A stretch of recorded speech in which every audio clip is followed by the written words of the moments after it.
Hello and welcome to another episode of the Starting Mindset Podcast here with your host, Jay San.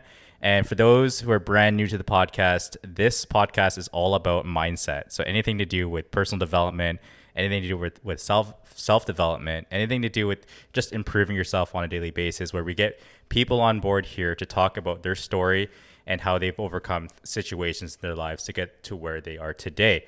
So with me here, I have Riley and Amanda. And Riley and Amanda happen to be dating, and they've been dating for the past 8 years. And they've been really, really close friends of mine for, I think, a majority of that duration as well. So really love to, have them on board here to really talk about their story and how they've, overcome so many different obstacles throughout the years. And you know what? I'd love to talk about their story and kind of, provide a bit of insight, different perspectives. The show is all about, resonating with other people and their stories and communicating, within each other and really bringing back the human connection. Because I really feel like a lot of times with people and social media and our screens and our TVs and stuff, we've really been a bit distant and away from, human connection. And I feel like we need to bring that back. So that's why I kind of want to keep doing these guest shows. And to have Riley and Amanda here, I'm super excited. So yeah, take it away, guys. Hello. Hello. Thank you for having us on. So yeah, guys, maybe go into brief detail exactly who you guys are and yeah. Okay, so my name is Amanda. I am 25 years old, and I am a dance teacher, and I work as a bookkeeper at a grocery store out in Surrey. Right on. And I'm Riley Brown. Riley.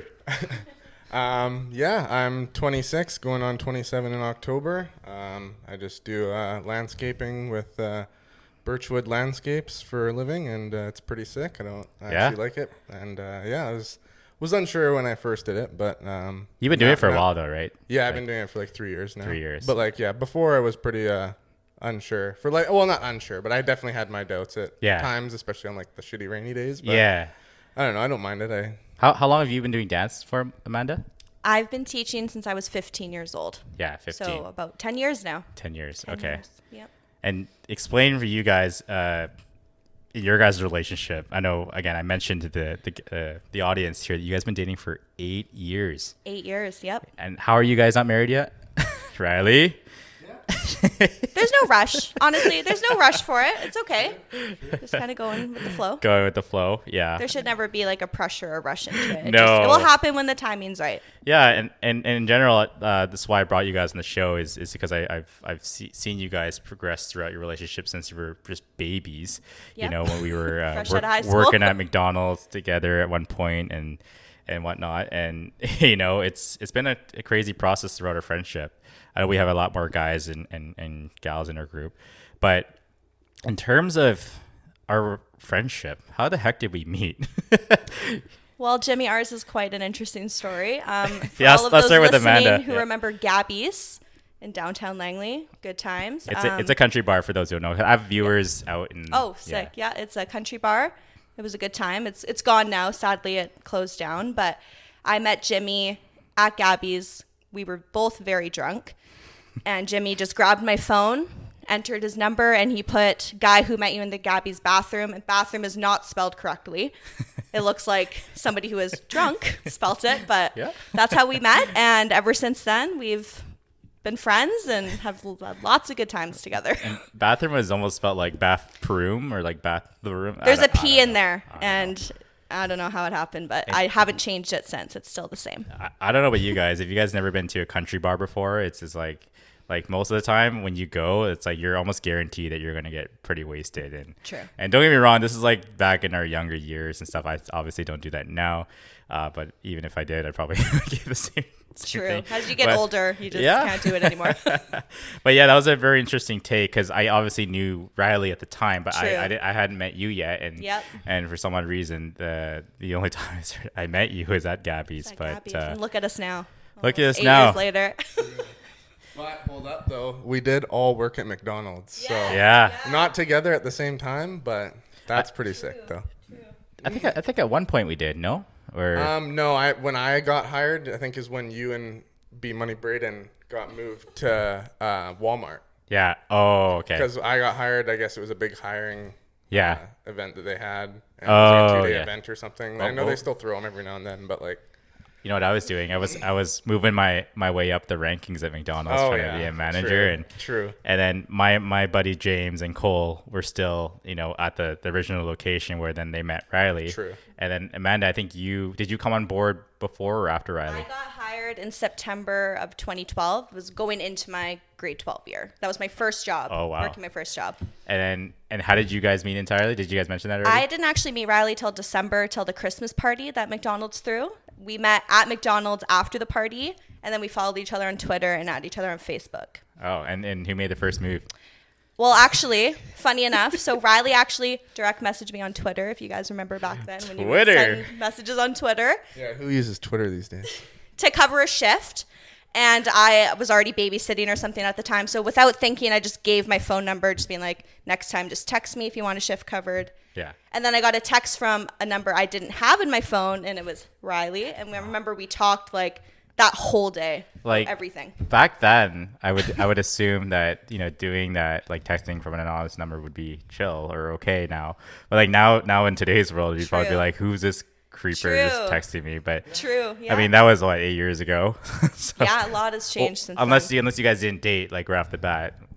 No, we hung out first. We talked and we hung out once. Yeah. And then we went on a date and then started dating.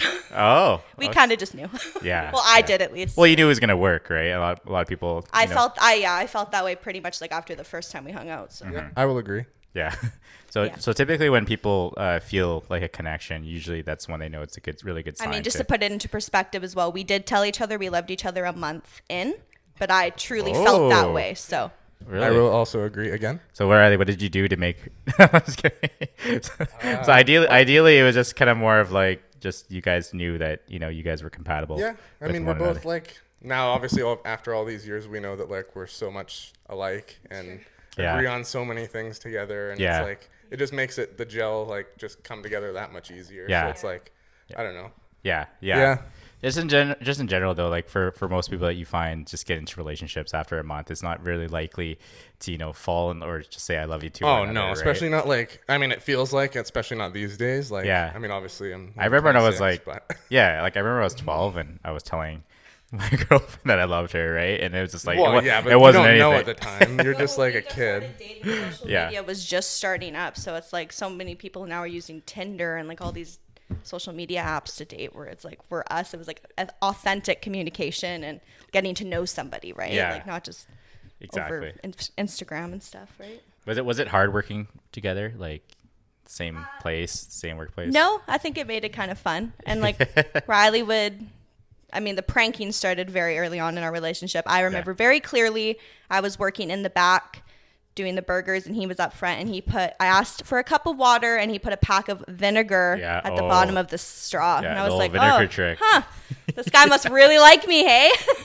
But I mean, you got to have fun and be able to prank each other and have fun with that, right? And then take it as well, right? True, some people get super, angry. Some people might get super upset about it, but I mean, no, it made it fun actually. The good old vinegar prank, Riley. Props to you, man. I did that to one of our managers one time. Oh, sick. They weren't too happy about it, but I mean, if someone did it to me when I was a manager, I would have been like, "Hey, props, you got me." All right. I feel like it was like normal for there to just be like shenanigans going on at McDonald's. Yeah, like, and when people think McDonald's, obviously they don't really ideally have a good look at the brand itself. Like, oh, you work at McDonald's, but like ideally, when I take a look at our McDonald's days, those were like the best years.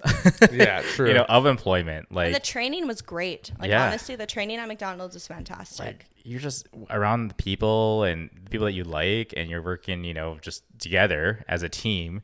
And you're just having fun. I mean, there was obviously people that were kind of weird and strange that we didn't really. Yeah. But that's life, There's always gonna be weirdos, that come across your life. But like, what's also sick about McDonald's, at least the location that we were at, like everybody is like, almost everybody, 95% of the staff is like under the age of like, what, 26, 25. Yeah. Like everybody's so young, so you can just relate to everybody and like.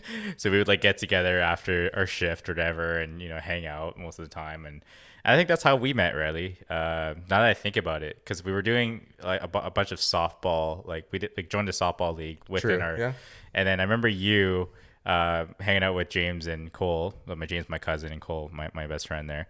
Yeah. And Riley was just, just the guy organizing, getting everyone together. Yeah, and, I was literally just hosting like pool parties essentially for us Oh, after the baseball games. Yeah. I mean, it wasn't a party. It was only like a few of us, like Yes. 4 or 5 of us. Okay, but now, like, now it's still, kind it's like that's how we got together. Basically, it was through having those hangouts, and Yeah. then that's kind of just where. Oh, your dad's place was cool, man. True. So Riley would like bring us back to his place or his dad's place, and I guess you were living at the time too. But yeah, but there was like literally like a pool house. Yeah. And there was like poker tables and stuff in there, and then there was like a big screen TV like all over the place, and Yeah. also we would hang out there specifically to play NHL 15. True. And sometimes till 3 a.m. I'm a big hockey guy. Riley's a big hockey guy. The rest of our guys are big hockey guys, maybe except for James, but used to be, yeah. But we would literally stay up till like 3 a.m. and just play video games. Yeah. And I mean, like these were fun games. Like we were playing tournaments, best of 7. We would have breaks, go to Tim Hortons, get a French vanilla. True.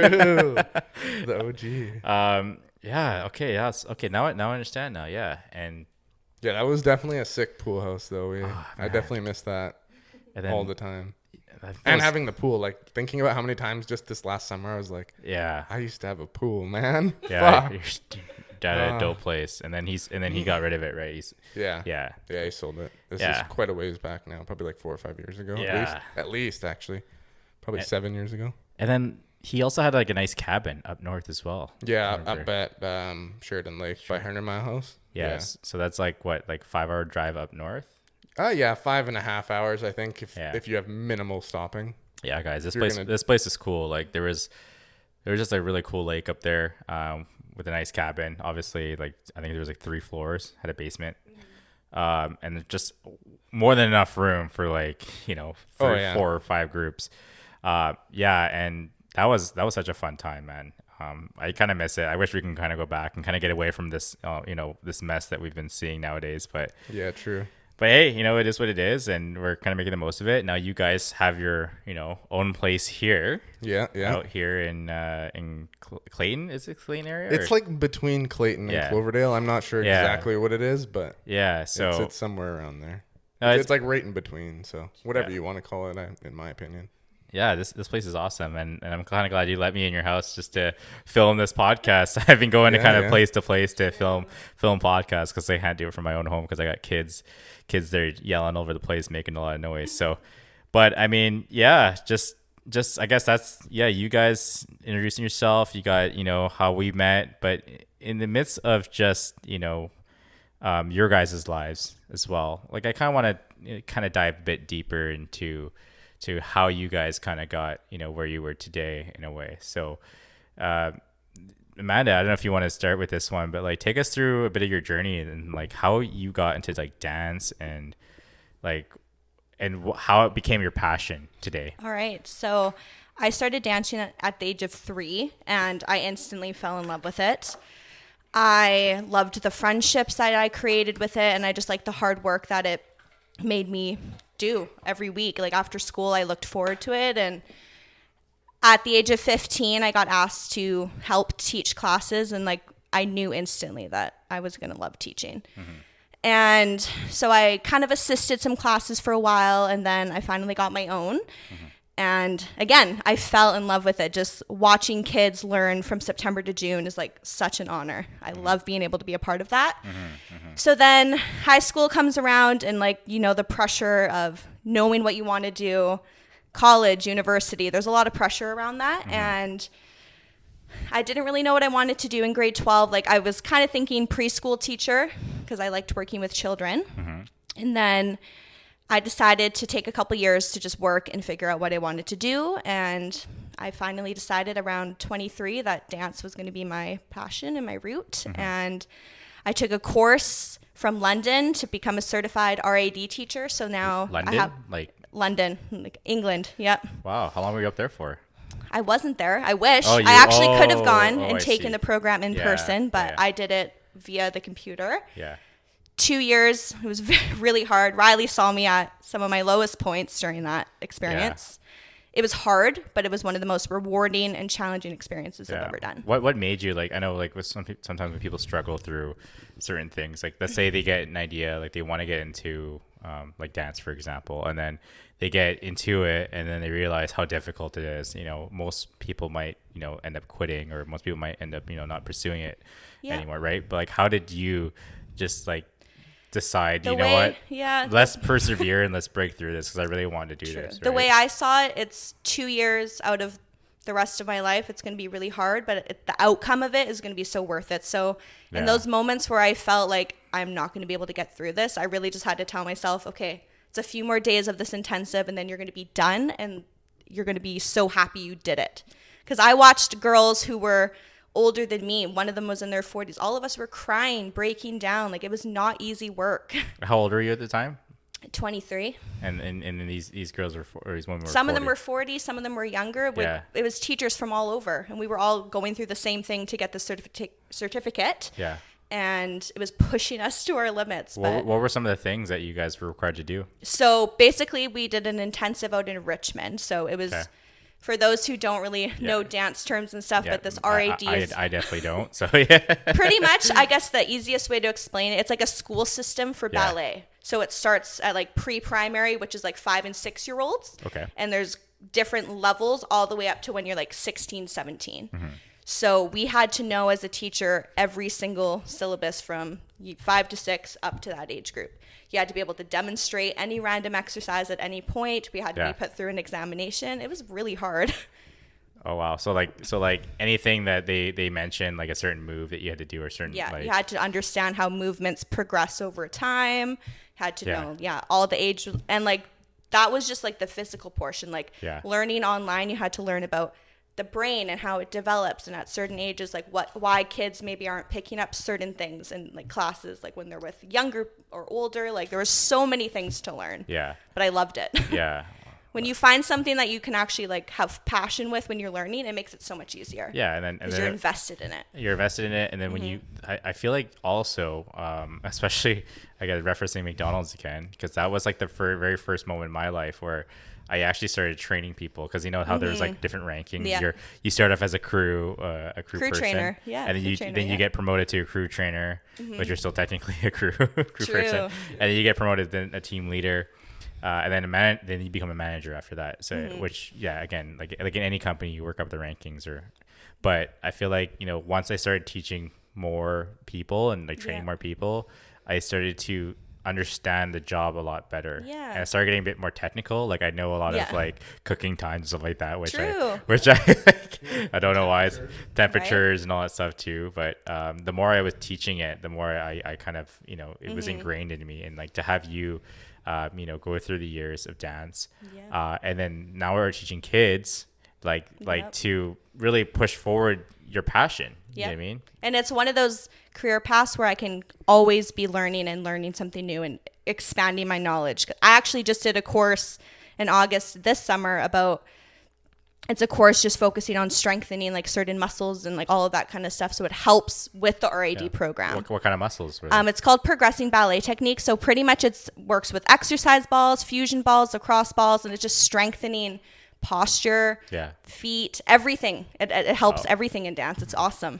Have you felt a big difference through the training and stuff? Yes. Yeah. I walked away, like it wasn't a cheap course. It was about $300.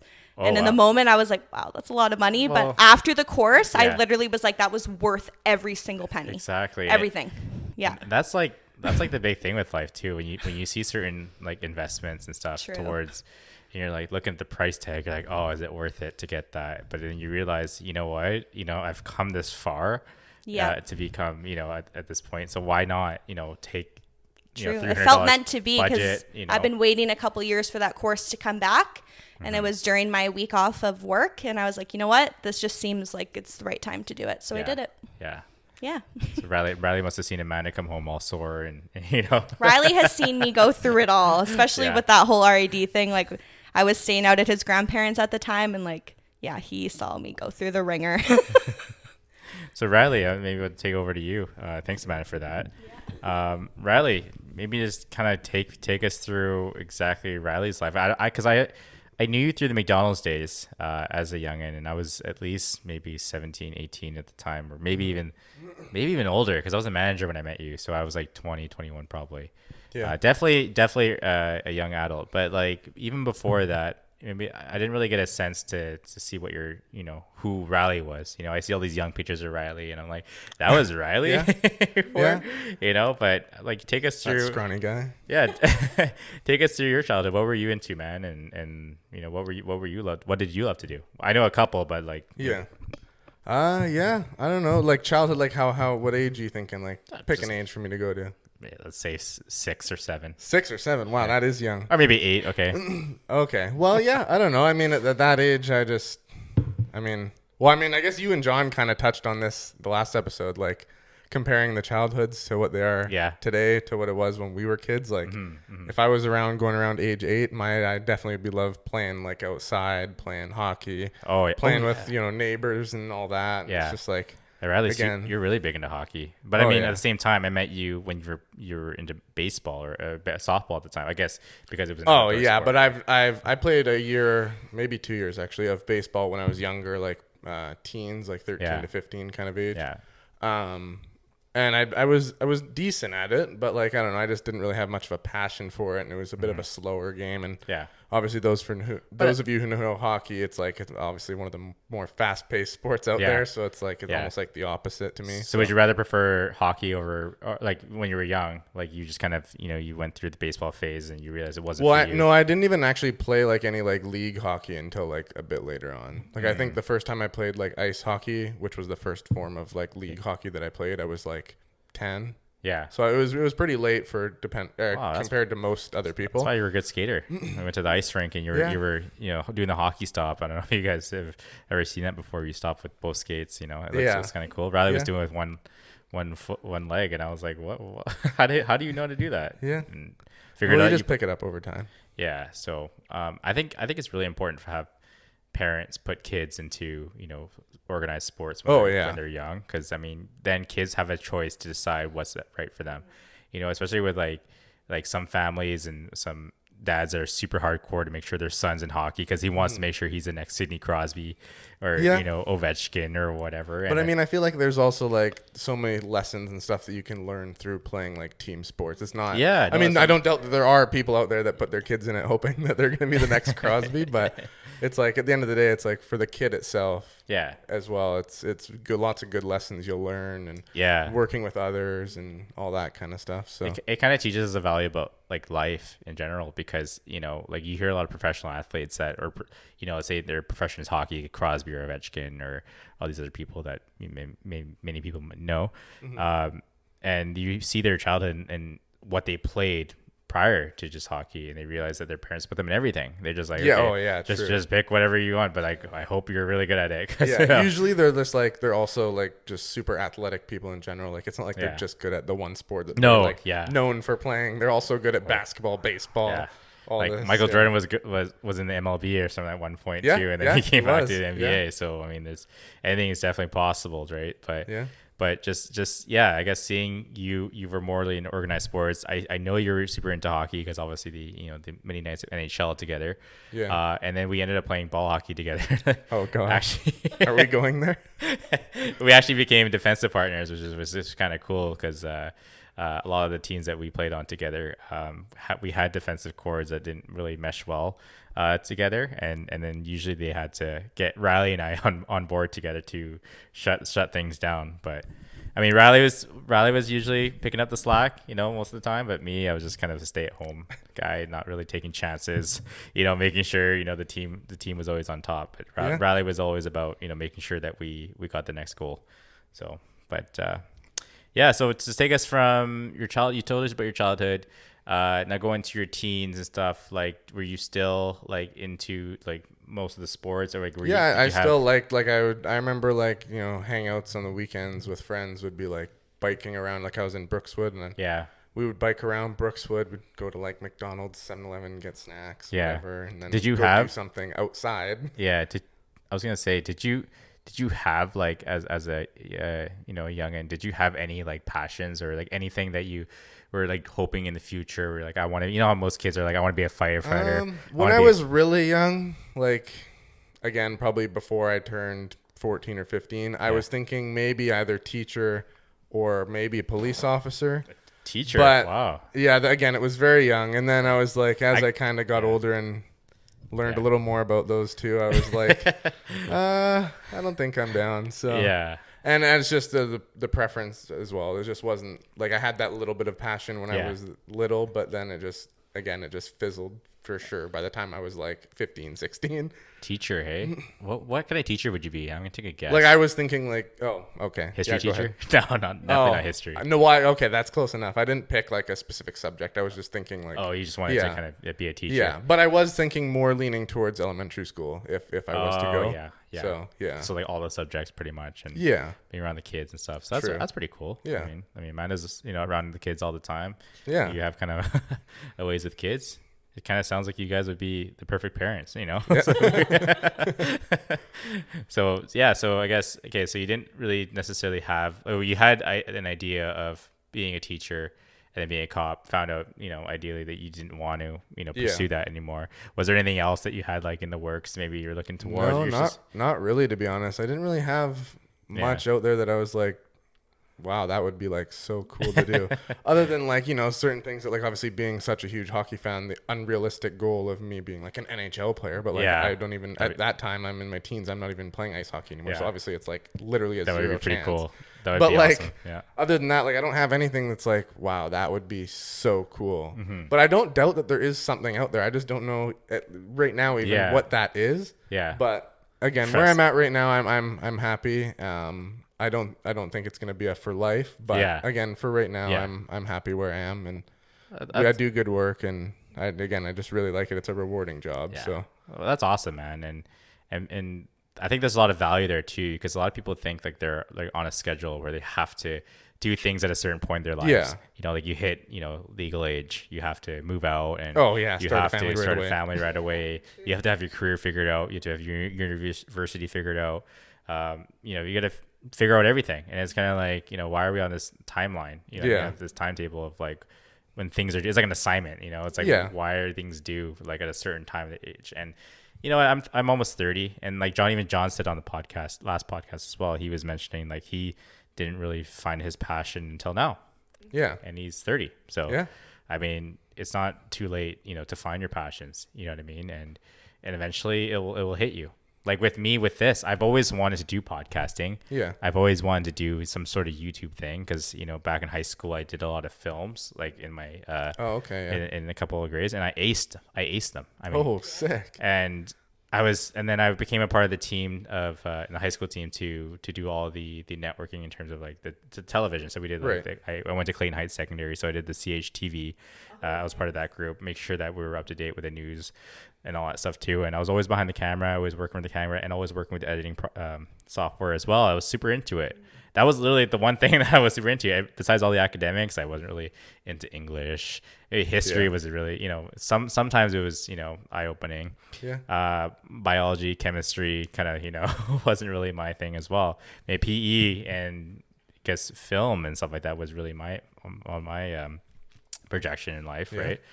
And then I just kind of went down a road where I wasn't doing those things, and then I was kind of again hopping from job to job, and still was hopping from job to job until now. And then I realized, you know what, even last year, I have an opportunity to bring back those skills in towards a different direction, and now I'm here trying to help others in the world, because that's what I love, teaching people from the McDonald's days that I acquired from there, and then film and audio and everything else. To doing something that is, I feel like would be great if I were to pass away tomorrow. At least I did something that I loved, and this is the reason why I'm doing it. So again, you're not too late, man. I'm not worried. I know that like obviously if you go to like the opposite end of that, I'm not like wanting to put it off for like forever either, right? So it's like you gotta have the right balance. But like at the same time, I agree. Everybody takes life at its own pace, and as an adult, like things are fairly, you know, simple. To have like things, you know, put on us like, oh, you have to have things figured out. Like most people I know in business don't even know what the heck they're doing. Like they're like, I'm in business. Like, what am I doing again? You know what I mean? So, but yeah, just it's just life is just kind of crazy sometimes, with all these expectations, stuff like that too.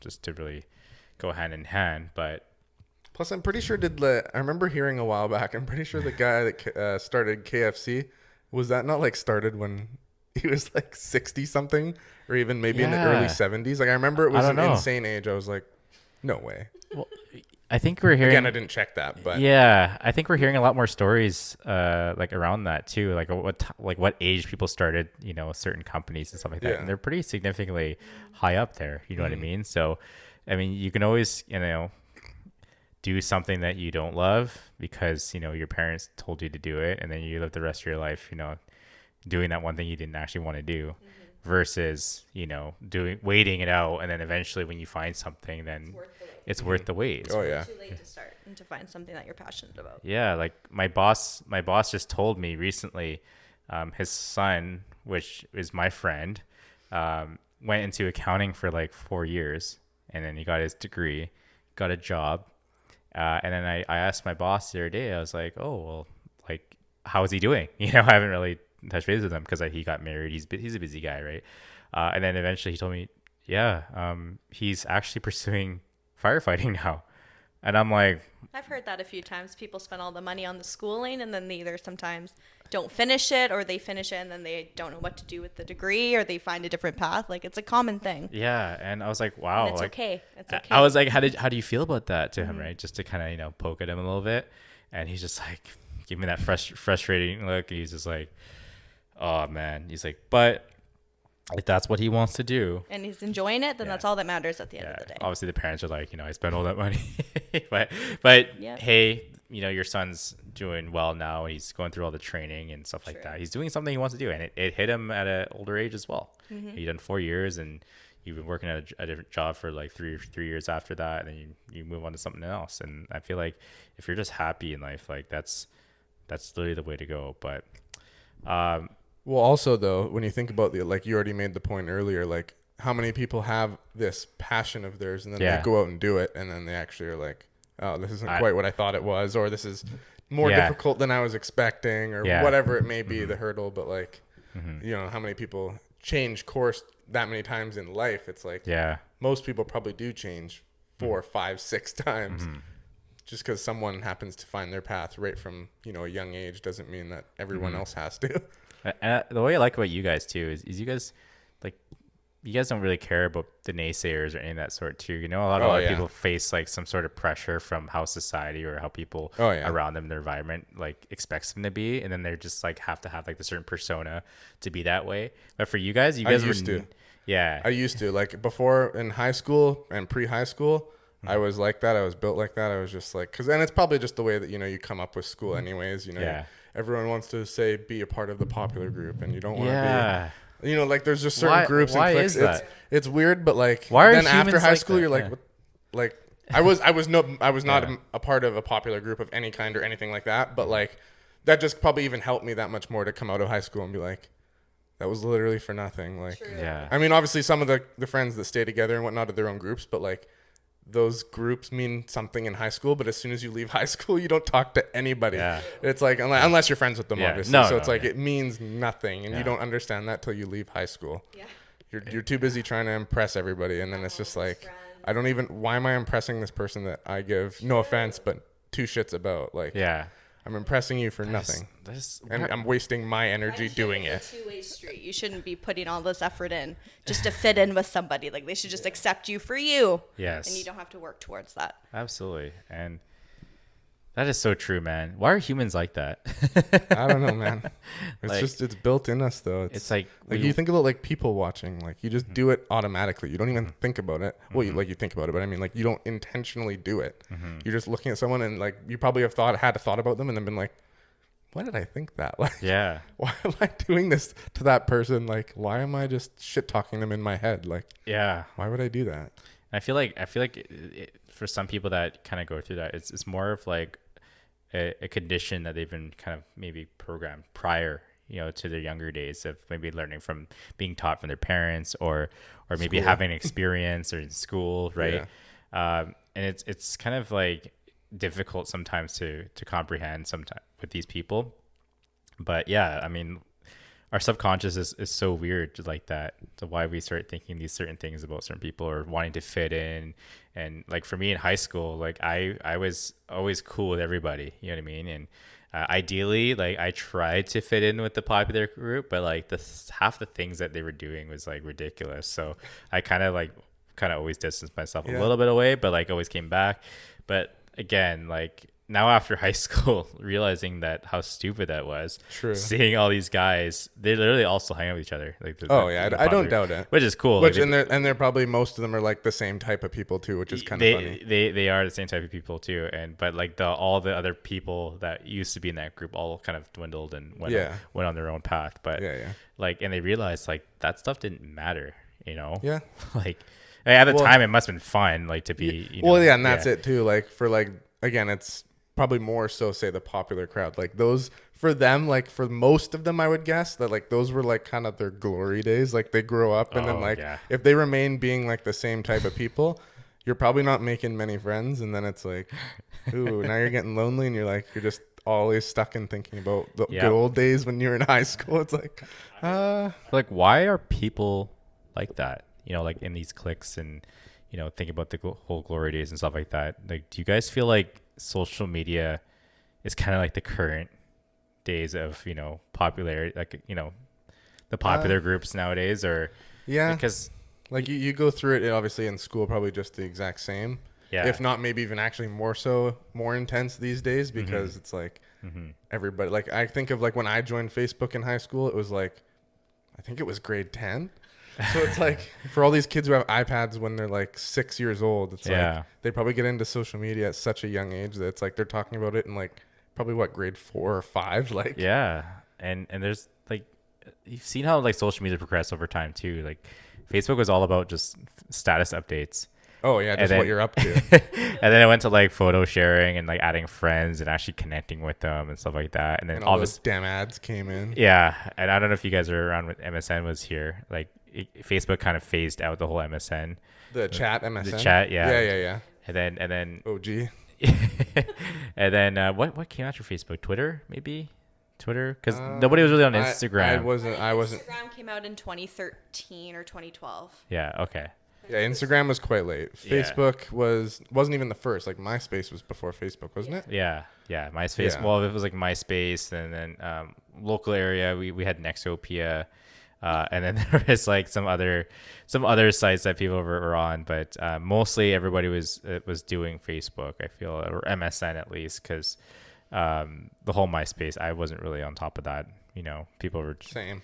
Yeah. True. Same here. Yeah. So, but like having that thought though of social media to where it is today, how much do you think it's kind of affecting people in a way with their mental state throughout the years? Because before it used to be just connecting with others and connecting with family, friends, loved ones, everyone, and now it just seems to be becoming like a highlight reel in people's lives, like how they're only showing the good, and not just like other things that's going on, you know what I mean? And that's again bringing in the expectations of life. You know, oh, look at her, she has a husband now and I don't have a husband. Or look, always comparing other people. It's crazy. To you, and this is where the problem comes up with people that feel like they haven't figured it out, and that's a problem, because so and so on my Instagram feed has a house, or has a kid, has a dog, has a dream car,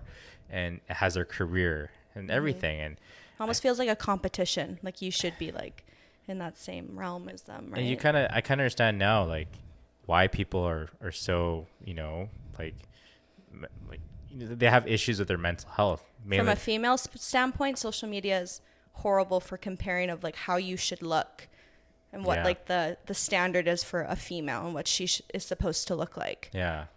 But the more we understand that, do most females know that? Do you know, like how are your friends like? Well, the way I see it is I follow people who really promote positivity for bodies and women, and like it just I got to a place where it's like, why am I following pages and accounts that are just making me feel bad? You know what I mean? Like I like following women actually who are just here for all bodies, all shapes, and like there needs to be more of that, because even like as a dance teacher watching these young girls grow up, it's like they're comparing at like 6 and 7, and that's really sad. What are they usually comparing about? Like just bodies and Bodies, like how they have to look, like how people are living. Like I need to travel and be rich, and like just again, Instagram is a highlight reel. They're only showing you what they want to show you. They don't show you a lot of the times the hard stuff.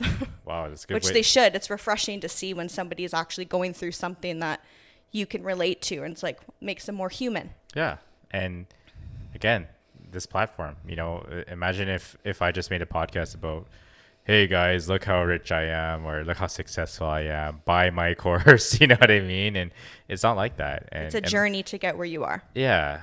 And I want more people to understand, we have to bring back that realness of our, within ourselves, and actually, start promoting those things. I know that there's some people out there, or a lot of people actually that I follow, post their ups and downs, and that's what I respect. And it's refreshing to see it 100%. It's not like the fake stuff that you see all the time, and it's just like, oh, I learned this today and it's made me successful in this area, I made this much money doing this. It just doesn't make sense. It doesn't make sense to me, at least. And usually I'm trying to learn how to filter that out, because it's sometimes getting to me when I look at successful people and stuff like that. I'm like, oh, why am I not like that? And then when I get in that thought, I'm like, okay, they're just not showing you the trials and tribulations that they went through to get there. So so that's crazy. But in a way, I definitely want to kind of touch base in a sense of how in today's society now, with us going through pandemic, throughout the last year and a half, and how it's kind of brought in people more attached to their screens, and whether that be TV, whether your phone, tablet, whichever, and it's the whole addiction thing, with people spending more time on the screens, and now has become a problem with mental health, obviously, and then now resorting to people looking for things to help aid their pain. So thus, let's say drugs or marijuana, alcohol, especially, has been through the roof. I don't know why liquor stores are so open. But I mean, think about it though. At the same time though, like the government's telling you to literally stay home. So like, obviously that doesn't mean you have to only do screen time and do lazy stuff, but like you're just that much more likely to like fall out of your routine or get into some bad habits and whatnot, because you're again, if you're doing as you're told, you're staying home, then you're going to run out of things to do pretty quickly, unless you're good at staying busy and you constantly keep yourself learning or whatever. But like it's such a crazy thought to think, like to really think about, because let's say you're a 2 beer a night guy, and then now you're being forced to stay home, and now you're drinking a pack a night. You know what I mean? And then you fall into a bit of a pathway of just things compounding over time, and now you're an alcoholic, and then you're addicted. You're just and that can just apply to anything too, like drugs. Yeah. Too. My older brother being one of that as well, being a victim before he passed away. He started at a young age. Yeah. Obviously he passed away before the pandemic, but like even as a young adult, he was just in the drug game, and he was a dealer, and he was making very poor decisions throughout his life, and that happened to catch up to him later. But drugs was the one thing that he couldn't escape from. It was always kind of like he had some sort of pain within him to resort to doing that. It's hard to blame the guy too. It's because he at least tried. He did come to Edmonton with me to live a better life with me, because he had a child. And then he realized he needed to support her. He needed to figure out a way to actually become a proper father. And the way when he did that, I was really happy. But until I moved away from Edmonton, I noticed that he like, oh shit, like Jimmy's moving back home, like now what do I do? And then he wanted to move back home, and what did that do? It put him back in that same environment where he was doing the drugs and stuff. Where he promised me that obviously he wasn't going to do it, he says, but he did it anyways. And then you look at a couple of years later down the road, then he passed away. And just the cycle of drugs and alcohol and the addictions, and not even just drugs and alcohol, even like TV and screens and social media. Like, Yeah. like even I feel like sometimes I'm addicted to social media. Like sit down and pull out your phone, look at Instagram. I'm scrolling, you know. TikTok is the worst. And like, how many times do you find yourself there scrolling, being like, wait, what am I doing? Yeah. I literally did this like a few minutes ago, and like, what was I expecting? Like all these new updates? Yeah. Like imagine if your screen wasn't even on, like, and you're just swiping at your screen, like how ridiculous you would look. You know what I mean? To really look at addiction, Riley, I don't know if you want to touch base on this too, like, because I know you had, you know, someone that you cared about, you know, kind of go through something very difficult. Yeah, true. You know what I mean? And I think, you know, having an older brother than myself, you know, pass away from being addicted. Are you okay to discussing? Yeah. So Riley went through a bit of a traumatic event, you know, last year. Yeah. I believe. And yeah, it was obviously something unexpected. I don't know if Riley, you want to. Yeah. So it was, my younger brother. And in June of 2020 last year, he unfortunately had an overdose because he took some drugs that had fentanyl in it, and he didn't know it. And so obviously. And Joe was like that little troublemaker that you would always have around, but he was a fun guy, and he definitely was a troublemaker, but hard to believe that you got one of like the greatest guys around for sure, no doubt. It was almost sometimes hard to believe that you guys were even brothers. yeah. But I definitely got that a lot, like growing up, that like we didn't look a lot alike. We definitely were like two different people almost. It's like complete opposites almost. Yeah, but the one thing I realized is that like Joe always kind of respects you. You know yeah, as a brother, and sometimes you would tell Joe like, "Hey, Joe," and he'd be like, "All right," you know what I mean? As tough as he wanted to make himself look most of the time. Yeah. But yeah, with the struggles of addiction and stuff like that too, man. Like, I'm just like correlating towards my brother and your brother. Yeah. And like the effects now of the increased amount that we've been seeing now with the pandemic as well within people, which I don't see a lot of people talking about. Yeah. I mean, you do some days, but like, it's just like, oh, it's, you know, awareness day. So today we do it. Or when it's too late and somebody loses somebody. Right. And exactly. So in a sense of that, take us through that and like what you think, what you've learned from that. I don't know a whole lot yet that I've necessarily learned from it, but it was definitely like I'm no doubt like still in the thick of it today. Like, I'm barely any better today than I was the day I found out. Sorry. Yeah. Like, I don't know. It's just like it comes and goes, but like you just gotta try and push through. Is really all you can do. Yeah. At like the worst of the worst times, you know, I found myself continuing to push, not for me anymore. It was for everyone who's around me.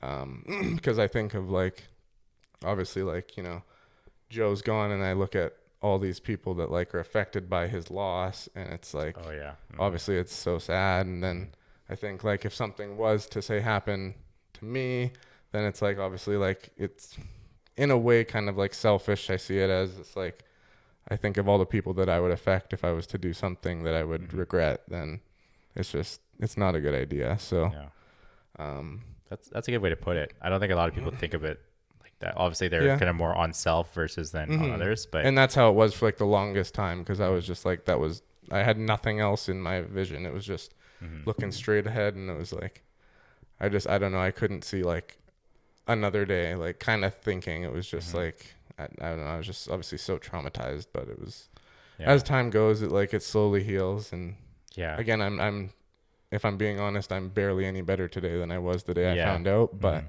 I just know that hopefully with time, it just gets better and better and better. And then I can at some point kind of call it I'm moving on and really be able to put it behind me. But like right now with like the pandemic and everything going on, it's probably a lot worse than it could actually be. Not that I feel like I'm crazy restricted, like obviously with like the mandates and whatnot they got going on, obviously, but aside from that, like it's not like I'm feeling like threatened, like I can't go for a walk outside or anything like that, right? So I'm not like super limited, but like just that added bit of stress and, you know, divide between people and like worrying about what certain friends or family members or whatever are feeling and thinking, and it's just like it just adds so much more onto you, and it's like it just makes it so much worse. But it's like, I don't know, you just gotta, again, just try and push through it, get through it, and if you really can't even do it for yourself, think about those around you and who all love and care for you, and those are the ones you got to do it for, if not for yourself.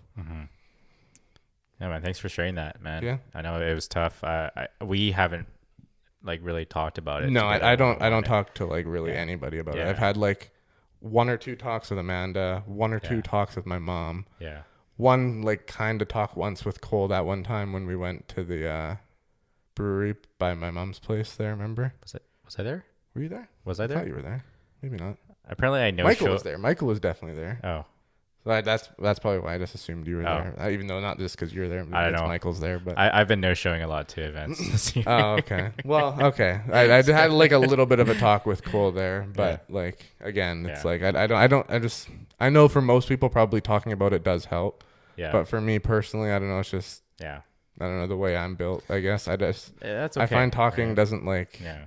It helps in ways, but like it helps me in the moment, but then it doesn't help me when I'm again at like what I would call my lowest, and it could be like I don't know.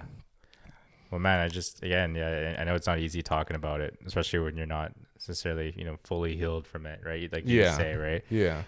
But to have the support that you have behind you, and with all your friends and stuff like that too, that are hopefully going to be listening to this as well to get a better perspective on the situation, will be great, moving forward, right? So and everyone deals with issues differently and problems differently. Like there's so many different ways that like I would say I grieve. Like it's not like just one thing. It's not like just I just miss him today.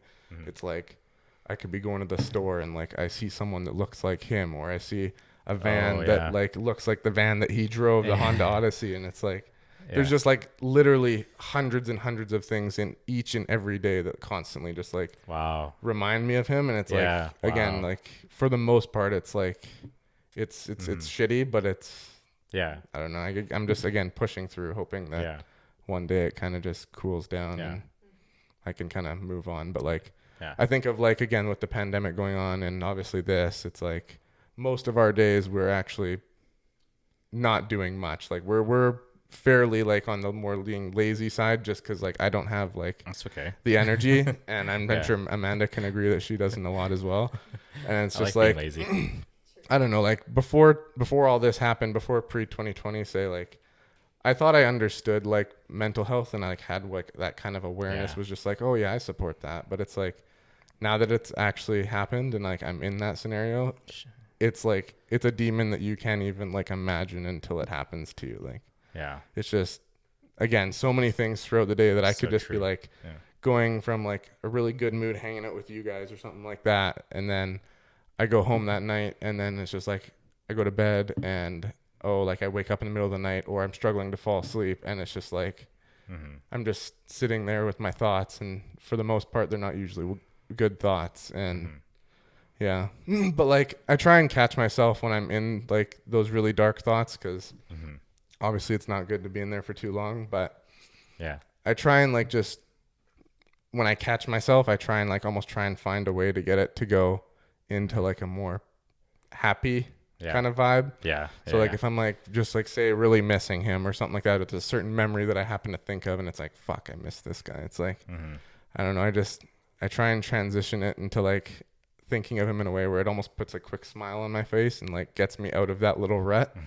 Because like I don't know, it's like I know if he's like above us watching over, he's not wanting to be watching down on me be the way I'm being most of the time and thinking what I'm thinking. So it's like I don't know. I try not to do it too much, but it's like you can't help it. Like it comes and goes as it pleases. Pretty much, literally, is how it is. Have you picked up like any like new remedies that you've had like to kind of stop yourself from thinking of these things, or just like dealing with it, or like? I don't have anything that would necessarily I would say would work. Like as far as blocking any kind of the thoughts out or anything. Not necessarily blocking, but like kind of more like something that's helped you like kind of move past. Cope? Just cope with it. Yeah, exactly. I mean, it wouldn't be something new, but I definitely dabble with the devil's lettuce from time to time. That's for sure. What is that? It's Yeah. plants.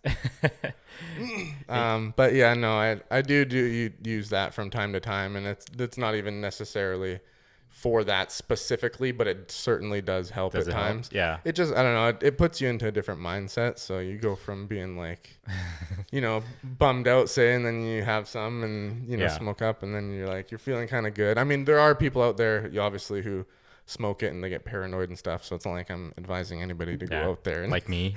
Well, back then I was paranoid, but yeah, now I'm kind of more of like, or when I did try it before, it was kind of more of like now just zoning out and that's not really thinking about anything, just laying on the couch. That's all I wanted but to do. It's like entirely in your mindset. If you're gonna, well, I mean, obviously depending on the person as well, but for me, it's like if I smoke and then I go onto the couch and be a veg, then I'm gonna be a potato and just sit there and watch a movie or play games. Yeah. But if I smoke and I go on like a hike or I go play hockey, I feel like extra amped and have this extra energy. Really? And it's like, oh, how do you do that? Yeah, I don't know. I literally think it's just the mindset that I have. Yeah. And I think I remember every time before hockey games, you would just smoke one up, and I'm like, how do you do that? I would be on the bench sleeping, like but I don't know. Like I said, it feels like it just gives you that extra energy boost when it's applied at the right time. It's like your pre-workout, yeah, especially like, people that go to the gym. But yeah, no.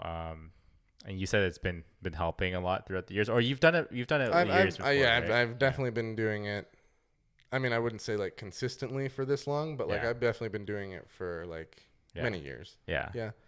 Pretty much like say like the first time I ever had it was actually a funny story. I got $1,000 from my mom because when we were about, I'd say 11 or 12, that's pretty young, maybe 12 or 13, Joe and I at that age got an offer from mom and I guess dad as well, even though it was more mom's idea, that if we went until 18 without smoking being cigarettes, and then drinking and drugs being the second, each one would hold $1,000. So if you hold off on not doing any cigarettes and not doing any drugs or drinking any alcohol until 18, then we get $1,000 each one of those. So we would get $2,000. Wow. So Joe didn't make it, but I did. And literally on my 18th birthday is when I had the first smoke. Was like, okay, I've made it. I got my money and now I am interested and I want to find out what this is like. So on my birthday, with a couple of buddies and my cousin, we, in the back barn at that 232nd house, we smoked out of an apple. It was sick. And we're talking about marijuana, guys. This whole time, you guys should know. But did you get Joe's half at least? Because since he failed, or for what? For $1,000. Oh no. He that's just money he lost. But I just ended up using it for rent, so it was like it's still $2,000 obviously, but it's like I didn't take the $2,000 and go do something with it. I just I was like just use it for rent, and then I have this tab that I don't have to worry about rent for whatever it was, like a year or whatever. Yeah. That's good, man. And obviously with my mindset, like I've always been around marijuana with people that did it. Like I didn't really understood why they did it or what the need was. I get it's to kind of feel a certain way or maybe to be in a certain state. Yeah. As I got older, now I understand why. But like in a sense for you, like what do you think? Well, first of all, marijuana is legal now in Canada. Yeah. Since for the last couple of years, so it's not really a big deal now here. But why do you think a lot more people are turning into marijuana, and like what are the benefits, and what are they? Well, I don't like necessarily. I'm not some marijuana expert here, but like I don't know, I feel like just generally thinking, like I know people like to use it for like trying to get rid of pain. Yeah. Sure. I know plenty of people that like have say they get prescribed to them, right? Like I don't necessarily I can't say on that, but like I know that like people would have like say some back pain, and then they would be like, okay, well, let's explore my options here, and then they're like, oh, okay, marijuana. So smoke some of that, and then be like, oh my god, my back pain. I totally forgot I even had back pains. You know what I mean? It's like I don't know. Well, that's so crazy. It's so crazy to think that the government like would like make it that illegal, even though like I heard marijuana doesn't really kill many people or anybody at all, almost yeah, if you're comparing it to yeah, alcohol and like drunk driving and all that, then it's like, yeah. Well, I mean, not even drunk driving, just obviously if you over drink, you can kill yourself. But like, yeah, it's, I'm pretty sure, impossible to like over smoke and kill yourself. So, I wonder why. Yeah. I wonder why they make certain drugs illegal, but like some, like, you know what I mean? Yeah. And then I think some places like, don't correct me if I'm wrong, Spain, I think they like made all drugs legal. And then, things are like great there. So, wow. So I mean, there's and then I think in Oregon as well, they did the same thing. I think during the whole pandemic last year, they made it legal. And well, if everything's legal and goes to the government, then at least everything can hopefully be then cleaned. Yeah. So like that's at least one pro that you could look at if everything came. Yeah. Like I don't know. Yeah. You could have it like all regulated, and I don't know. I feel like, I don't know. It would be a good idea to do maybe, but that's just my opinion. But I'm not saying that like all drugs should be legal. No, but like if you were to have that argument, at least one pro you could say is that hopefully it would be like obviously clean stuff, because if the government was handing it out and people were ODing all over the place, then it would be like obviously a huge red flag. But especially like with people's outlook with drugs, so I'll automatically think it's just bad for you. But I mean, I think some of them are like they have debatable. Their place. They have their place. If you have back pain against marijuana, it could help. Right, drugs could help. I know a lot of people that do psychedelics. Shrooms. Right. Yeah, and it's like, it's not saying like you should go do shrooms 5 to 7 days a week, but once in a while for the rare occasion, or again in the right setting and right mentality. Some of them have their benefits, but not like every day, obviously. But like when you get it prescribed or something like that, or get prescribed from a doctor, whoever, usually they are helpful for whatever the case that you have, right? So so that's good to hear, man, that you're doing great, or at least doing better than the last spoke with you, because obviously with the things with the pandemic that's been hitting us, and everyone's been kind of struggling, and it's kind of questionable as to why we would be hit with these mandates, especially with so many people that might be going through something similar. Right. True. And dealing with something that for one, that some people might not think is a big deal, but to that person that's dealing with it, it's just like excruciating. And it's like, for me, I'm lucky enough that like I kind of have that I don't give a shit what you think mentality. So it's like, that helps. But if I had not had that mentality, and then I had this scenario I'm also in, it's like, again, most people are like probably already getting crushed just by like the pandemic stuff going on. Yeah. So like if I had that and then something else, like literally God knows what would happen. Like it's just crazy, man. Yeah, the world's crazy. True. It gives me a headache sometimes when we talk about it. I know there's a lot of stuff out there on social media that's been being put out there, and you don't need to know everything, you know what I mean? And I feel like there's some people that love to be updated, and then you just kind of see the worst come out of them, right? Or just like they're just in a bad state. So I think like in a way, just to learn how to cope and get away from everything, and ideally, I know we like to go camping sometimes and kind of get away and just hang out together and bond, right? And as a group together, and you guys obviously have your alone time together as well. I think these things are definitely important, especially for me too. Like doing this is like my way of coping, and my way of just kind of I guess escaping, or like getting away from everything that's been going on, which helps me, right? Because then now I at least get a way to connect with you guys, and see what you guys are up to, and kind of learn a bit more about you guys, and in a way to put out content to hopefully inspire people out there that might be going through something similar to you. They're in the same shoes. Because I've had people reach out and be like, you know what, that's so crazy. I thought I was the only one. Yeah, true, 100%. Right. Yeah. And yeah, man. So, but touching, I don't know if you want to maybe touch.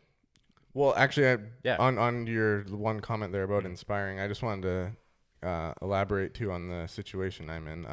Just so it doesn't sound all depressing. Yeah. There are times that like, certainly like I do have like, again, those kinds of certain memories or so whatever it may be that pop into my head of him. And it's like, it almost is the opposite of like call it a depression or, harsh grieving. Yeah. It's like almost like, okay, now it's almost like when I get out of this, I'm going to have like just that much more push. 'Cause like now I'm not even just doing it for me. I'm doing it for him. Yes. So it's like, I was hoping you were going to say that. Yeah. yeah. So it's like, even though there's again, all this shit that I know I'm going through right now, when I come out at the other end, you best believe I'm going to be coming out like swinging like you've never seen before. I can't wait to see this, Riley. True. When I find that passion, whatever it may be, you're going back on the show and look out. Yeah. We're going to be talking about True. it.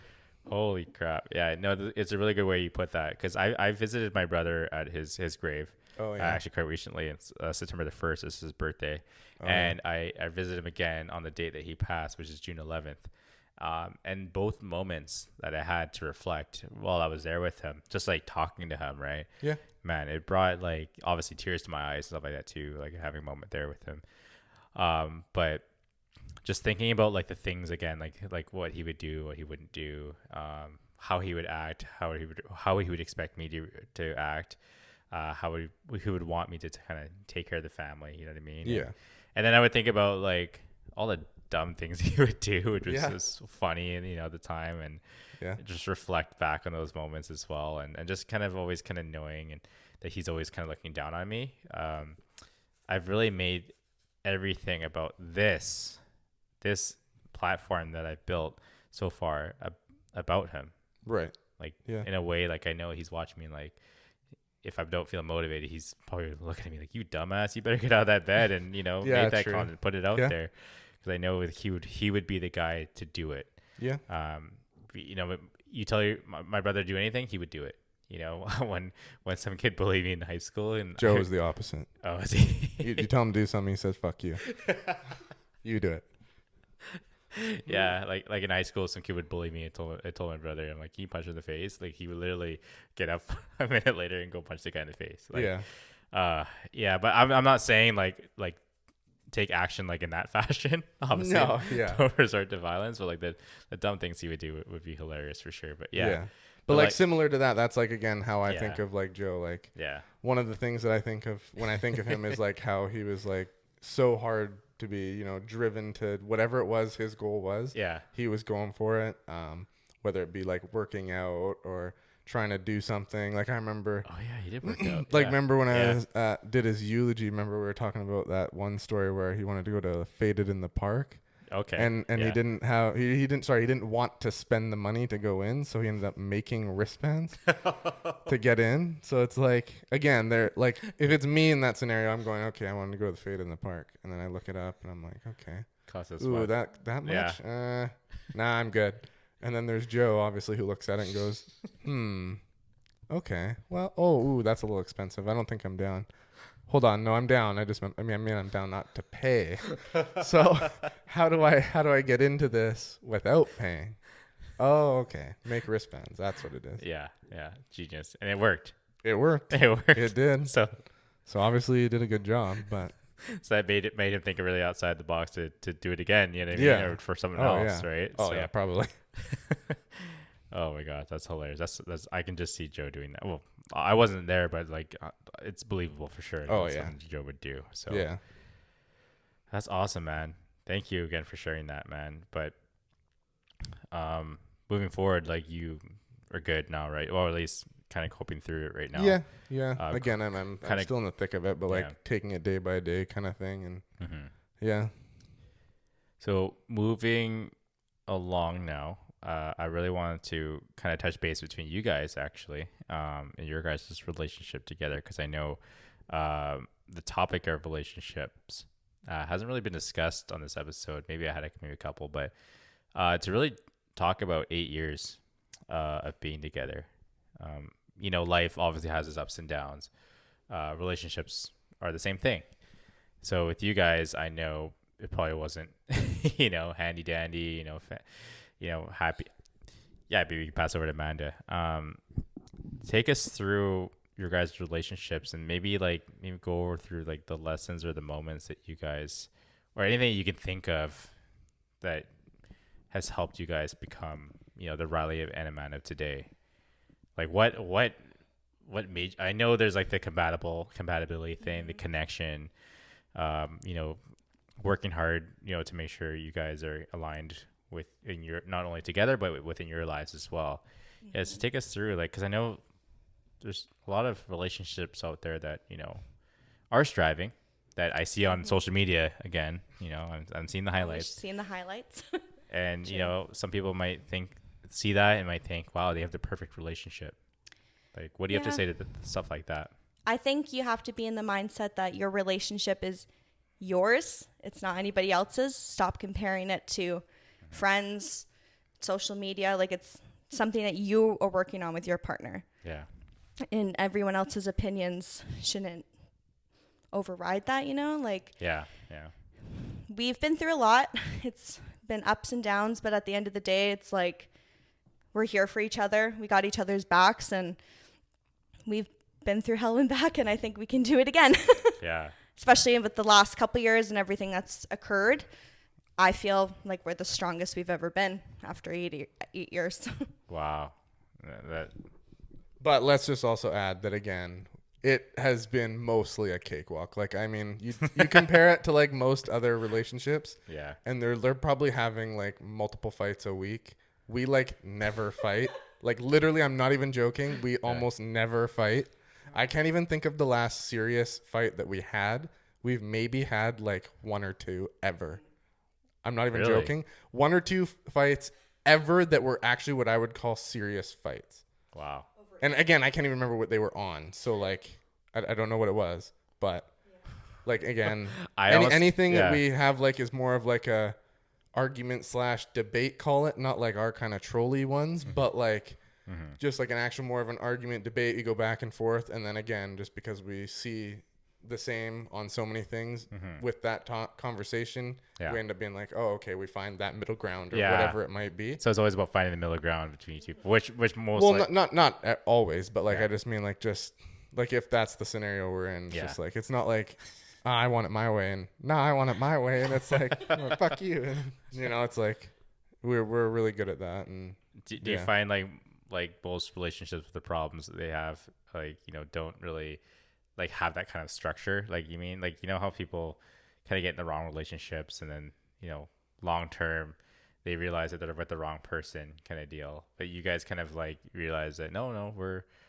striving after 8 years, or we're meant to be. We're, you know, 1 and 2. You know what I mean? Like, what do you say to like those people that get into the wrong relationships and just continue to fight for that? Well, again, I think when you know, you truly know. And I think if you can't see yourself with this person when you're like 60 and 70, then you need to take a step back and be like, why am I in this relationship right now? Again, I knew very early on that I was going to be with Riley for the rest of my life. So again, I also think it's important in a long-term relationship that you still create time for one another. Like, Riley hangs out with you guys, plays hockey, and I think it's really important that you still have your own time. Yeah. And then you can still come together. Like, it's, even we live together. Riley can play video games for a few hours.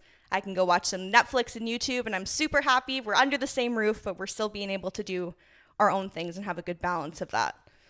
It's so cool to see that, or to even hear that too, because I know even in some relationships, like, that's not okay. Like, if you're in the same household, for example, and so-and-so is in the room watching, you know, on movies, and then one person in the living room playing their video games, let's say a guy playing Call of Duty Warzone or whatever, and it's usually like, I always hear some of my guy friends like, oh, gotta go, the girlfriend wants, you know, to spend a bit of time. I truly see it for Riley even as like an outlet, just to have some time for him to connect. Like, he plays a lot with his cousin, and like sometimes you guys come on. I think it's really good for him to just focus on that. And again, I can go watch my Netflix, and like, I'm not complaining. I got some time for me too. And but again, everyone's different, I guess, right? I mean, in terms of like wants and needs and stuff like that. We've been moving out. We've been together for 8 years, and like, sometimes I get the question, oh, you're just moving in together now? And honestly, what I say back is like, the timing for moving out this year just felt the most right. We've talked about it a few years ago, and like, in the moment it seems right. But I look back at it now, I'm like, we wouldn't have been ready in that very moment, where now it's like, it was meant to be. It was worth the wait. Yeah, I'm really happy for you guys for taking a big step too, because I know it's been nice. It's been a long road for you guys, and for then you to see how excited you were to finally get a place for yourself, and for Riley as well, to kind of make that big move. Yeah. You know what I mean? It's very exciting. We didn't put a timeline on it too. Like you said earlier, like I think when we make these timelines and like think these dates were going to happen by 26, 27, like we get upset because we're not meeting that criteria of, oh, everyone's 25 and having babies. Oh, I should be too. Where it's like, no, it's going to happen when it's meant to happen. Yeah. No pushing it, no pressure, like just it'll happen when the timing's right. That's awesome. That's awesome to hear. And again, when people follow these timelines, sometimes they do it for the wrong reasons. And when they they rush into a relationship, they have kids, and then all of a sudden, then, you know, you go through a bit of a rocky road. Let's say you move in with each other, you realize, you know, this person's actually really annoying. I'm thankful we've had 8 years to really get to know each other, and now living together is like honestly a dream. It's been so awesome. Wow. I always hear the stories like, oh, I got living with the wife, you know, and I don't get a lot of my free time now. You know, I'm speaking as a guy, right? But, and just hearing that, I'm like, oh, is that normal to be annoyed by your partner? Or I've personally never been annoyed by it. I've always been like for it. Like, you want to go play games with the boys? Awesome. Yeah. That's great. Yeah. You need that too. I need time with the girlfriends. Like, you need balance. Yeah. And that's awesome, because at least you have like a lot of things going on in your life too. But let's just say, like, touch base with people that don't have a lot of things going on, like that have particularly become a bit more dependent than I find, which you know, again, not trying to mention names, cough, myself in my last relationship. It was a bit of difficult, like, to see, at least from my end, going through that experience of, you know, how is it that Amanda and Riley are dating for 8 years, and then I was in like a 3-year relationship, and that was like messy as hell. It just shows it wasn't the right person. I didn't see the red. Oh, obviously I saw red flags. You see them now, but I see them now. But it's just like, when I was like into it at the time, I'm like we're fighting all the time, and I feel like I'm not doing anything wrong. And dude, no joke. That's exactly what my first relationship was like. It went for, I think, like 2 years, somewhere around there, 2.5 years. And it was like, it was the exact same. I literally, that's why I told you that one day when we had that conversation. I was like, it's literally like almost a copy of my relationship of what that was like. Like, it was constant fighting, usually over stupid shit that you're just like, why are we even having this conversation right now? What do you mean? Like, what? What do you think? What do you think that is? I mean, from your standpoint now, obviously you've learned from, you know, a lot of the things from that relationship to now bringing you here to someone that's completely compatible with you for 8 years. Why do you think that was in your past relationship that had you guys kind of fighting? Was it more because that wouldn't be a question for me? No. Oh, you could drop the mic now. Mic drop. Oh. Woo. Well, it was never me initiating it to begin with, so it's not like I have an answer for you there. Wow, yeah, that was really good. No, yeah, no. That's very true. And sometimes you gotta let those specific people go so they can to learn themselves too. And again, we hope that those people are happy, right? And, 100%. And just realizing that there's someone else's problem now. But hey, you know, it brought you to Amanda and 8 years, and holy crap, guys. And the thing that you guys haven't fought, we've maybe once or twice throughout the 8 years. I think you guys are lying, but that's just me. Yeah, I mean, if you don't want to believe me, that's up to you. But show me the tapes. Come on, Riley. But in terms of your guys' relationship again, and I know we've gone over the people and you know, comparing each other on social media and stuff like that, and you know, you see a lot of couples like, oh, like they got a photo shoot done, they got a, you know, what do you call those things? Not the baby shower. Gender reveal parties. Gender reveal parties. Like, don't even get me started, dude. It's like, oh well, she got, you know, they got their gender reveal party doing that. I want mine to be like that and this and this. Like, I guess people can, you know, generate ideas and stuff that they want to do for their, you know, surprise and stuff like that. And you can do whatever you want, but leave me out of it. I think those kind of things, it's for the people actually having the baby. It should be more special for the family and them. You should be the center of that, not making it like known to everybody. It should be like a special moment. Not like trying to make it viral, like or TikTok or whatever. Yeah, it doesn't need to go viral. It should be for me and Riley and the baby, of course, and whenever that time comes. Like, why do you think people started doing that? To get attention? I don't know. It's a trend. Yeah. So that's like what almost everything seems like it is nowadays. To grab attention, and social media companies love that because they love it when you can grab as many people to stay on their platform as long as possible. They love it. So, but moving on to the next question for you guys, I wanted to ask you guys because I haven't really talked to you guys about you two specifically. I usually talk to either Riley or I talk to Amanda, or we talk together, maybe not directly, but so what have you guys been up to now, and what are you guys looking forward to in the future together? Like, do you guys have anything in the works? Do you guys have anything planned No, I don't. Kind of going back to like our conversation earlier, I just kind of am taking it day by day. Most of my days are definitely not anywhere near what I would consider to be productive days, but just going with the flow. I still just, go to work and then come home, do whatever I have kind of the energy to still do. And well, that's like everybody, right? You go to sleep, go to work, come home, pay the bills, you know what I mean? But ideally, like for your future, obviously you've always had kind of living together, as the goal, you know what I mean? Yeah. So is there any of those like specific long-term goals that you maybe had in mind, like for the future, maybe like get a dog or like?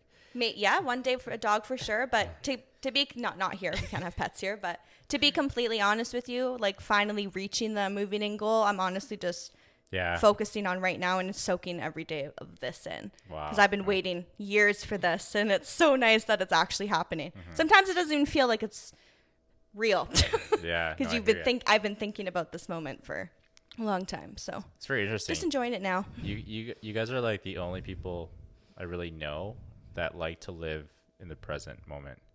That, you know what I mean? Like kind of going with the flow. What's the point of stressing over things coming in the future and again the timeline and the pressure of that? It's like focus on especially everything that's happened in the last year. Focus on what you got right now, because tomorrow is a different day. So just focus on the now. Yeah, it's so true. Can't stress that enough. I could learn a lot from that too, because I like to focus a lot in the future for some reason, but then I get so fixated in that, and I realize, what about right now? You know what I mean? And like I'm always planning ahead. What am I gonna do? What's the next form of content that I need to create? Yeah. Sorry. I didn't mean to cut you off. No, in a sense, it's kind of like, I guess, planning to be more present, I guess. Yeah. But in a sense, I do need to start living a bit more present as well. I think. But I mean, you also have to have a certain level of planning, especially if you're going to run something like this podcast. Yeah. You obviously always have to be on top of your game and be ready to, have the right topics and conversations and whatnot going. So it makes sense to have some sort of planning. You don't have no planning, but that's awesome. Definitely don't mind living in the moment. That's for sure. That's awesome, guys.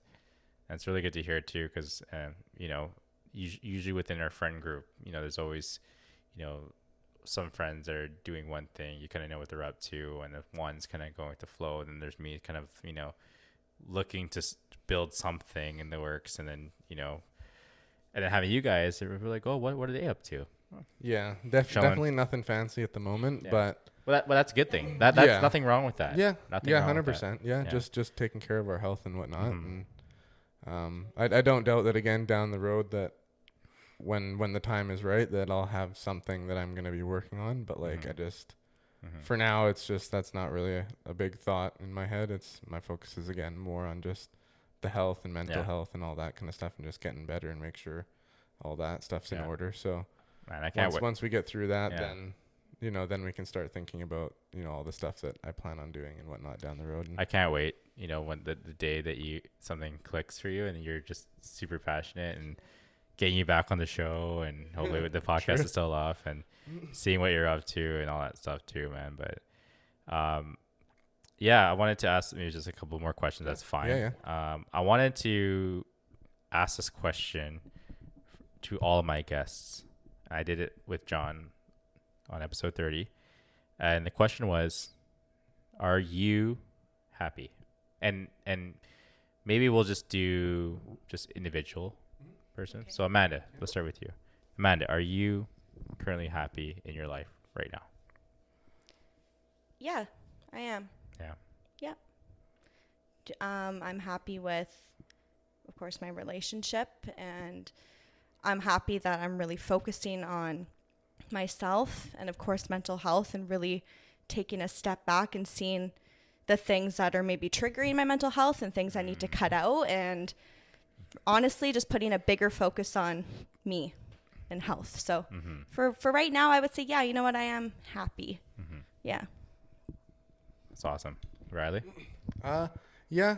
I mean, obviously, given my situation, like, obviously, I could easily pinpoint other times in my life where I would say I would be in a better mood and be happier. But all things considered, yes, I'm happy with, obviously having this, moving out and taking this big next step in life and all this other kind of stuff. Everything outside of pretty much what happened in 2020 and with this pandemic, outside of that, yes, I am happy with life. And I think, again, same thing as Amanda, our relationship is great. Connection with friends and family members is great. Everything that I could ask for is great. Yeah. So again, other than, the little bit of history there in 2020 with losing my brother and the pandemic overall as well, those drag you down a bit. But aside from that, taking it for what it is right now in the moment, yeah, I would say I'm happy with where I'm at. That's really good to hear, guys. I'm really, really happy that you guys shared that with me and share that with everybody that will be listening. Hopefully your friends and stuff too, right? And I think it's a good note for people to hear that, if someone's listening right now and they're not happy, right? Just to kind of see other people's answers and to see what they can do with their lives to kind of maybe change their perspective in a way to maybe lead themselves toward a more happier state. Yeah. And like every situation is different every individual. There's no two same, just like, same thing with fingerprints. There's no two the same. This is the exact same. It's like, even if you're in the same scenario, like say take for example, Shelby and I, we both obviously lost a brother, but like the way I'm grieving versus the way she's grieving and all that, like we both might be having a really bad time, but it's not the exact same. I have my ways of grieving, she has hers, and just how you handle it and everything. It's just every situation is different. So there are no two the same. So I'm not saying you should do anything that I suggested you should be doing or anything like that. That's a good point. You just do whatever you do, and we just did this today so that obviously we can get the kind of a message out there that you're not the only one if you're out there thinking you might be, and everyone's kind of going through some bit of some level of shit right now, and you just obviously got to try and keep pushing through if you can, and back to before, if it's not going to be for yourself, at least hopefully you have lots of loved ones around you and you think about doing it more for them if you have to. So again, like everyone's so different, right? So I want the message to be across people, like you see stuff online and see this is, you might have like an influencer that you look up to, and like that might be the only way to be happy. Not realizing that when you start seeing kind of things that they don't really promote, just show like their downsides, then you start seeing their true colors. And I'm trying to promote something different of like seeing different perspectives on like that it's okay to be different. It's okay. It's okay to be different. It's okay to look different. Whatever that you like, whatever you like to wear, like Riley, I know some of the time you like to wear different colors. You know what I mean? Some people might think, oh, like Riley's dressed rather different. It's like, so the world would be really boring if everybody was the same. Like Riley, like Riley's like everybody's their own. Yeah. Like you don't care. You just don't care because it makes you feel like, I want to wear green today. I'll wear green. Yeah. Whatever, and again, it's okay to be different. Yep. So that's good advice, Riley. Do you have anything, Amanda? Any advice? Like any advice you would give to the world right just now? Everything with mental health, especially, I think, as cheesy and cliche as it is, like there is always somebody who will listen to you. Yeah. Never be afraid to talk or reach out to somebody, because you just hear so many of those stories of people feeling like they had absolutely nobody to turn to. There's always somebody who's willing to listen. Family, friends, just never forget your worth and that people do love you. That's awesome. Yep. What advice would you say to the young ones? I know you're always around the kids and all that, right? The biggest thing I really stress to the young ones is honestly just staying true to them and not letting others influence who they think they should be. Oh, good one. Yeah. Stay true to yourself. Again, cliche as that is, it's true. Yep. Don't let opinions flood your head, social media. Just stick to your goals and strive for what you want in your life. That's awesome. Manifest it, right, Jimmy? Yeah. True. Manifest it, yeah. Yep. Great way to put it, guys. Do you guys have anything else?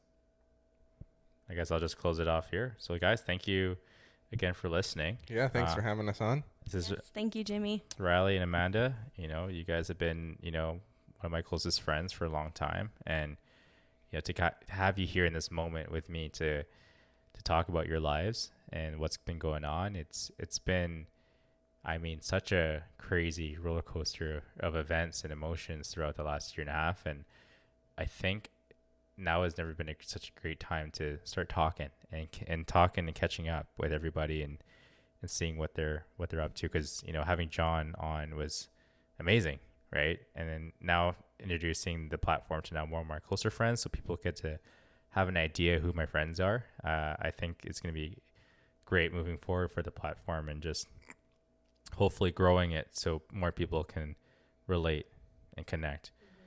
So I really hope that you guys listening get a lot out of this episode. I really hope that you guys, resonated with it and can take a lot of it back into your lives right now. As hard and as difficult as life may seem right now, like I said, pain is always temporary, right? It's not going to be here forever, depending on what you do with it, right? So yeah, moving forward, guys. I don't know if you want to tag your guys' Instagram account. Okay. You're okay. I don't really have much. Amanda, you don't want it, your Instagram? Yeah, okay. I'll link their Instagrams below. I don't know how to spell it, but I'll link it in my Instagram post, so you guys can get an insight of their accounts and kind of see kind of their background and their story and all that, and kind of, maybe reach out and if you resonated with their story at all, because I know there's been a couple of them that have done that. And if you guys want to go ahead and check me out, obviously, I'm at Starting Mindset. I post a lot of, motivational, inspirational things to kind of hopefully help you cope with, things that you might be going on in your life, to help maybe turn that around, turn a bad day around to, a better day, right? And change things and get a different perspectives in your life, hopefully. So, yeah, so moving forward, guys, we're just going to get more guests on the podcast and hopefully get more interviews on here. And thank you guys again for coming on. Yeah, thank you again for having us. It means a lot that you guys, told your story and accepted this episode, because I know you guys were probably like, why would you need me in the episode? Yeah, we're boring. What the hell? But, as always, I appreciate it, man, and Amanda, and moving forward, I can't wait to kind of see what 5 years and 10 years will look from right now. So to kind of grow with you guys would be everything. So guys, thanks for listening again. And we'll catch you guys on the next episode. Thank you guys for listening.